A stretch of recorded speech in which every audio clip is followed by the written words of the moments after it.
भंडारा जिल्हा हा तलावाचा जिल्हा म्हणून ओळखला जातो आणि भंडारा शहर सध्याच्या परिस्थितीमध्ये विकासाच्या शहर म्हणून ओळखले जात आहे। भंडारा शहरामध्ये शैक्षणिक क्षेत्रात एकदम अद्भुत चमत्कारिक पद्धतीने विकास घडून आणलेला आहे आणि तो आज मी आपल्याला विकास दाखवणार आहे।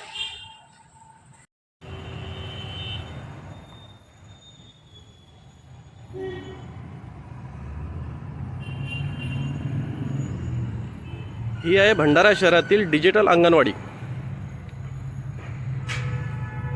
या अंगणवाडीची परिस्थिती बघा, काय सुंदर परिस्थितीमध्ये आहे ही अंगणवाडी। इथे लहान लहान मुलं शिक्षण घ्यायला येतात आणि शिक्षणाचा मजाक भंडारा नगर परिषद व महाराष्ट्र सरकारने इथे केलेला आहे।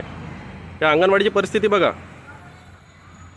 आमदार साहेब, खासदार साहेब आणि प्रायव्हेट शाळा फार सुंदर असतात, असल्या प्रकारचा कचरा तिथे दिसणार नाही, पण हे शासनातर्फे जे सेवा दिली जाते जनतेला त्यामध्ये हा असल्या प्रकारचा विकास आपल्याला बघायला मिळतो।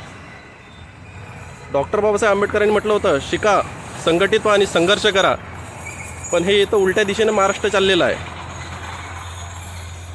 बघा काय सुंदर विकास झालेला आहे अंगणवाडीमध्ये आणि हा विकास फक्त आणि फक्त भंडारा शहरातच आपल्याला बघायला मिळणार।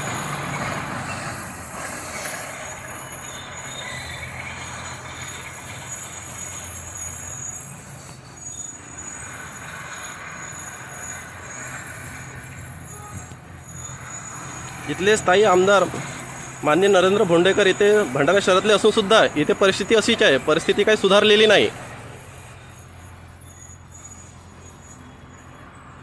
बघा काय सुंदर परिस्थिती आहे अंगणवाडीची। ह्या मुलांच्या जीवनासोबत इथे खेळ केला जात आहे।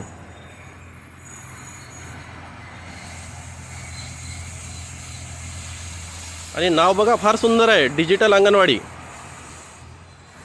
काही शब्द गायब झालेले आहेत तिथले भ्रष्टाचारामुळे।